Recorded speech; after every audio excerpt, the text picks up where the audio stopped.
when you're talking about the winter meetings and just how some of these things play out, right? You want your team to obviously be active and improve the ball club. However, me and Tony discussed a little bit last night off air that since there's no action, right? There's nothing you can actually watch there. You're just kind of looking at reports that are coming out. You maybe watch MLB Network and they bring on guests and journalists and coaches and whatever. And you might get a little bit of a gist of from any of the interviews that they do or any reports that they're dropping there. But the only way to win is by doing stuff. And the White Sox just sat on their hands like we once again expected. However, you just feel worse about it because there's inactivity is almost, like a loss in that regard. It's just the way that the winter meetings aura is. But I mean, Rick Hahn did say something, guys, to the media and said, why rush these things? Why do you need to make a bad signing on December 7th when you can make a good signing on January 6th? I don't understand where that line of thinking is, and I'd like to hear your guys' thoughts on it. I mean, there's a couple of ways to look at this. I think there is some merit to the point about the timing of an acquisition isn't necessarily the most important thing. If you go back, 4 years when we were in the midst of all the Manny Machado, Bryce Harper craziness, those guys didn't sign till February, till right before camps opened. So had the Sox actually acted like a major market franchise and converted on one of those guys, would anyone have been mad that it took until February versus it getting done in December at the winter meetings that were in Vegas that year? I would say probably not. But I think at this point, because there is just so much angst over how the 2022 season ended and recognizing the very obvious flaws with this team that once again have been identified by Mr. Lawyer Speak Boy, to see them not do anything to address it immediately, all it just does is add to the angst within the fan base that they're not going to do anything to address it. So we're in a position now where you don't get the benefit of the doubt anymore. I think even some of the most ardent Rick Hahn supporters that are out there are getting pretty irritated by the fact that this team just isn't going out and addressing obvious holes. Well put. I agree with that. And it's the last memory that you have, like obviously, that whole season stings, but I don't know about you guys. The last memory I have of this White Sox team is getting swept out of our own ballpark by the Guardians when we had a chance to make one last push there, right? So that's the memory that's going to stick with you all winter. So I feel like a lot of people are still hung up on that, and rightfully so. They didn't give you any reason for hope in basically at any point last season. And then hearing the lawyer speak, as you alluded to there, Steve, it never offered any encouragement, at least in some years past, when at least they were in kind of a, granted, we know that they're not acting like a major market team and haven't been. There was at least the hope that they were going to add and that they were going to, supplement what they had after 2020, after 2019, going back to those periods of off season. So I had a bitter taste left in my mouth, and it's tasting even worse right now. So, I mean, I guess we can kind of just get to the point of the inaction over the course of the past few years makes you a little bit angry that the winter meetings were subpar, right? You didn't have that big splash. And Johnny, I think the exact term was spending money in the offseason is like is like winning ball games during the season, at least to your fan base in the fan base's eyes.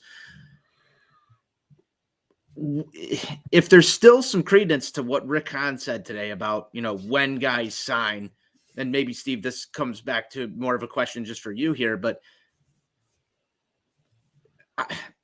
because Rick doesn't have the benefit of the doubt when it comes to this stuff, and I still think it goes back to getting fleeced and stuff like the Tatis for James Shields trade and some of those I'm trying to add the finishing piece and I don't want to give up too much. I still kind of believe that that holds true. And you heard him talk, maybe we've got to make a blockbuster. We had all these conversations. They were good conversations. It feels to me, just on the surface, that maybe he's got some cold feet when it comes to pulling the trigger on something that could be organizationally changing or giving up too much for a guy that doesn't work out. Look at some of the acquisitions that we've made.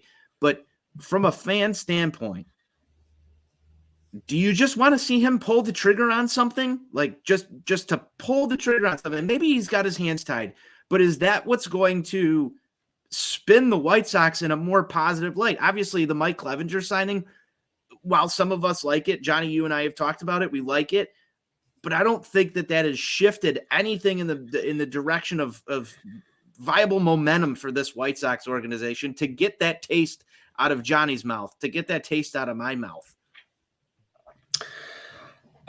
I don't think making a move just for the sake of making a move is the right thing. I really believe that this team needs to be very strategic and calculated, for lack of a better term, because of the flaws and because of the uncertainty within the guys that are on the roster already.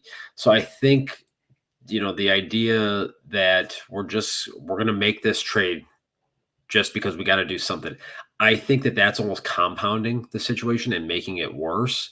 But I think, to your point, there might be a level of, gun shyness. Is that even a word? Probably not. I mean, within the front office. Johnny would know. He's the editor. Johnny, Yeah. we need a quick ruling on this. Is gun shyness an actual word?